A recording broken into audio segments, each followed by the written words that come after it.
नमस्कार, आपके साथ मैं मुस्कान नागदा। आप देख रहे हैं हिंदुस्तान मेल न्यूज। अब होगी मुद्दों की बात सच के साथ।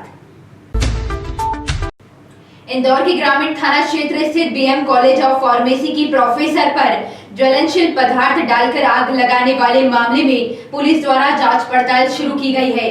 आरोपी युवक पर पहले भी एक आपराधिक प्रकरण दर्ज है, जिसके कारण वह जेल की सलाखों के पीछे जा चुका है। फिलहाल प्रोफेसर महिला की स्थिति नाजुक बताई जा रही है। इंदौर के नजदीक ग्रामीण थाना क्षेत्र स्थित सिमरोल में बीएम कॉलेज ऑफ फार्मेसी की प्रोफेसर महिला पर ज्वलनशील पदार्थ डालकर आग लगाने के मामले में पुलिस द्वारा जांच पड़ताल शुरू की गई है।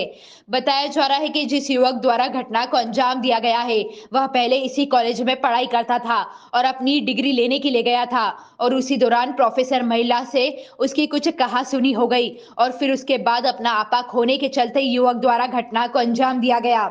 बताया जा रहा है कि युवक पर पहले भी एक आपराधिक प्रकरण दर्ज है, जिसके चलते जेल की सलाखों के पीछे जा चुका था।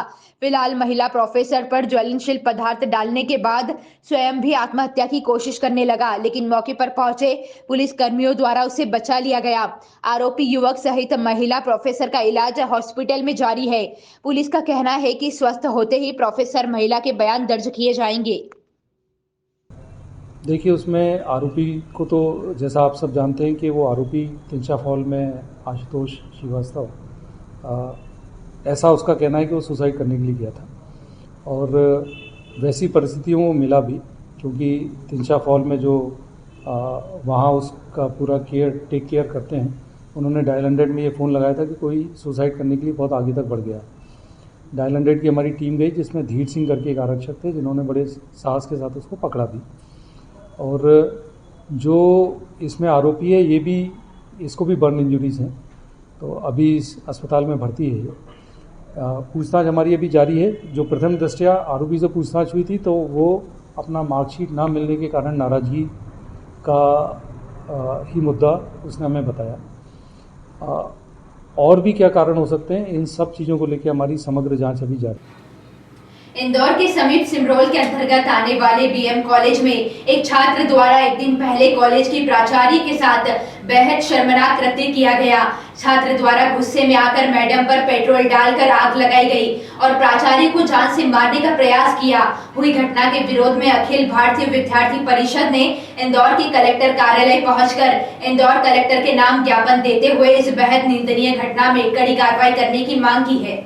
सिमरोल स्थित बीएम कॉलेज में कॉलेज के प्राचार्य के साथ हुए आगजनी की घटना से छात्र संगठनों में भी आग नजर आ रही है और इसी के चलते अखिल भारतीय विद्यार्थी परिषद ने इंदौर के कलेक्टर कार्यालय पहुंचकर छात्र द्वारा की गई घटना की निंदा करते हुए इंदौर कलेक्टर से घटना में शामिल छात्र के खिलाफ कड़ी कार्रवाई करने की मांग की है।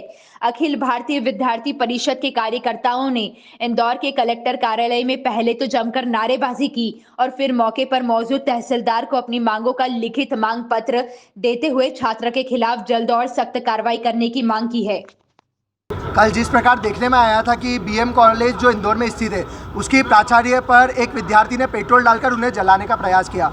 वो प्राचार्य आज 80% तक जल गई है और वो एकदम क्रिटिकल कंडीशन में एडमिट है।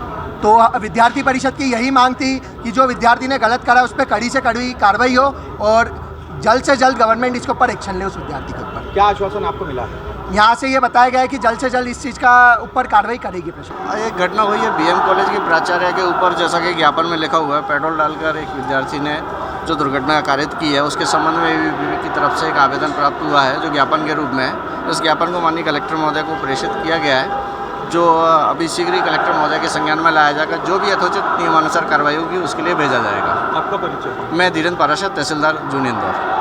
इंदौर में अलग अलग तरह से धोखाधड़ी की वारदातें सामने आ रही है। इसी कड़ी में एक और मामला सामने आया।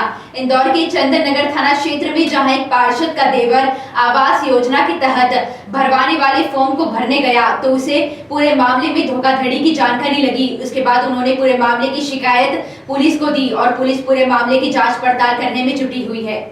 इंदौर के चंदननगर क्षेत्र में एक संस्था धनवंतरी के नाम पर प्रधानमंत्री आवास योजना के नाम पर फ्लैट बुक करवाने के फॉर्म भरवाए जा रहे थे।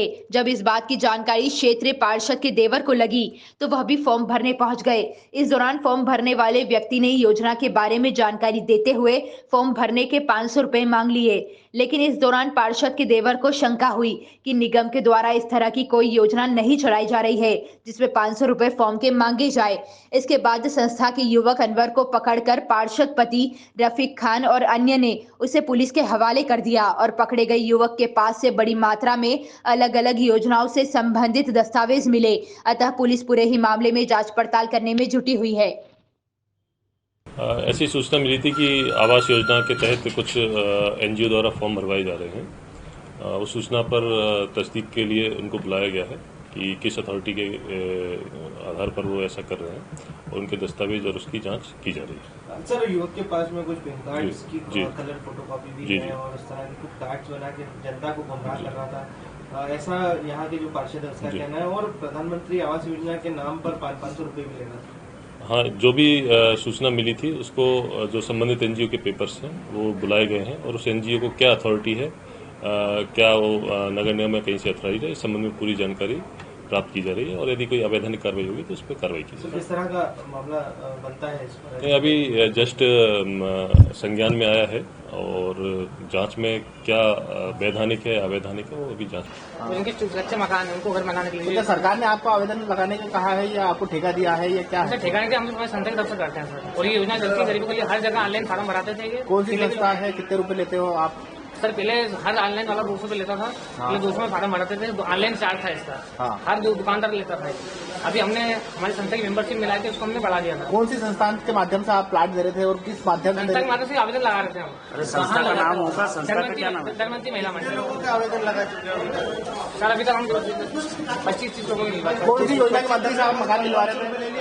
नहीं सर, किसी की पुरानी जिनकी पुरानी रसीद थी उनसे मैंने 1 रुपया नहीं लिया। कौन सी योजना के माध्यम से आप प्लाट दिलवा रहे थे, मकान दिला रहे थे? प्रधानमंत्री आवास योजना। क्या वहीं पर प्रधानमंत्री आवास योजना के तहत ही मकान दिलवा रहे थे? नहीं सर, ये तो गवर्नमेंट देती है ना सर, उनको हम तो खाली आवेदन लगाते हैं। हमारा काम से आवेदन लगाना और जो जिनको जो लोन की जरूरत होती है हम बैंक से उनको लोन करवाते हैं। तो क्या सरकार ने आपको ऐसा कहा है कि आप जनता के बीच जाकर इस तरह से आवेदन? सर मैं तो संस्था की तरफ से सर वो मतलब काम करने वाला हूँ। संस्था का मुख्य कौन है? एडवोकेट है प्रमोद त्रिपाठी। आपका नाम क्या है? इंदौर के विभिन्न थाना क्षेत्रों में लगातार चोरी की वारदातें सामने आ रही है। इसी कड़ी में एक वारदात सामने आई इंदौर के द्वारकापुरी थाना क्षेत्र में, जहां एक प्रॉपर्टी कारोबारी के घर को चोरों ने निशाना बनाया और एक बड़ी चोरी की वारदात को अंजाम देकर चोर फरार हो गए। फिलहाल पुलिस आसपास लगे सीसीटीवी कैमरों के आधार पर चोरों की तलाश करने में जुटी हुई है। पूरा मामला इंदौर के द्वारकापुरी थाना क्षेत्र का है। द्वारकापुरी थाना क्षेत्र में रहने वाले प्रॉपर्टी कारोबारी मुकेश रघुवंशी अपने परिवार के साथ धार्मिक यात्रा पर राजस्थान गए हुए थे। इसी दौरान उनके घर पर ताला लगा हुआ था। प्रॉपर्टी कारोबारी के सुने मकान को चोरों ने निशाना बनाया और उनके घर के ताले तोड़कर घर में रखे सोने चांदी के जेवरात, जिसकी कीमत तकरीबन 10 से 15 लाख आकी जा रही है, वह उठाकर ले गए। तो वहीं घर में रखे 2 लाख नगद भी ले गए। इसी के साथ चोरों ने घर में रखे हुए नए कपड़े, जिसमें छोटे बच्चों एवं महिलाओं के कपड़े भी शामिल थे, वह भी चुरा कर ले गए। तो वहीं बताया जा रहा है कि चोरों में एक महिला चोर भी शामिल थी। उसने घर में मौजूद महिला के मेकअप के सामान को भी चुरा लिया और चुराकर फरार हो गई। वहीं चोरी की वारदात को अंजाम देने वाले कुछ आरोपी सीसीटीवी कैमरे में भी कैद हो गए हैं, जिसमें एक महिला चोर भी चोरी की वारदात को अंजाम देने वाले चोरों के साथ नजर आ रही है। पहली बार इंदौर में किसी महिला चोर के द्वारा इस तरह से वारदात को अंजाम देने की बात सामने आ रही है और पुलिस पूरे ही मामले में काफी बारीकी से आसपास लगे सीसीटीवी कैमरों के आधार पर जांच पड़ताल करने में जुटी हुई है। द्वारकापुरी क्षेत्र में मुकेश रघुवंशी जी रहते हैं, प्रॉपर्टी डीलर का काम करते हैं। इनके बेटा यह रहता है और अभी इनके मन का प्रोग्राम था। अभी ये सालासर वगैरह धार्मिक यात्रा में गए थे। मकान सोना था, उसको सोना देख के और चोरों ने निशाना बनाया है। यहाँ से लैपटॉप वगैरह और कुछ सोने के चांदी के जेवर गए हैं। और इसमें सीसीटीवी, सबसे बड़ी बात है सीसीटीवी फुटेज मिल रहा है, जिसके आधार पर हम लोग निश्चित रूप से बहुत जल्दी चोरों तक पहुँच पाएंगे। अभी तक जो छात्र नेता या प्रोफेसर विश्वविद्यालय कुलपति से मिलने पहुंचते थे, अब नारेबाजी या अपना गुस्सा जाहिर करते देखे जाते हैं। लेकिन मंगलवार डीएवीवी की कुलपति से मिलने पहुंचे शहर के बुद्धिजीवी वर्ग ने कुलपति के साथ खड़े होकर महामहिम के सामने बीएम कॉलेज की प्राचार्य के लिए दुआएं मांगी और फिर लिखित ज्ञापन देते हुए शैक्षणिक संस्थानों में सिमरोल स्थित बीएम कॉलेज के प्राचार्य के साथ हुए घटनाक्रम को लेकर महामहिम राज्यपाल मध्य प्रदेश मुख्यमंत्री के नाम ज्ञापन दिया गया। दरअसल सिमरोल स्थित बीएम कॉलेज के प्रिंसिपल के साथ हुई निंदनीय घटना के विरोध में लगभग पूरा इंदौर अपने अपने तरीके से विरोध प्रदर्शन करते हुए घायल प्राचार्य को लेकर चिंतित नजर आ रहा है।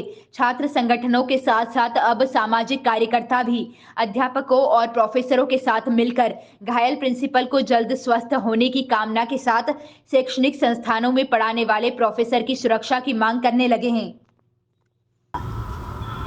ये तो जितनी इस घटना की निंदा की जाए उतना कम है। एक बहुत ही निंदनीय घटना है।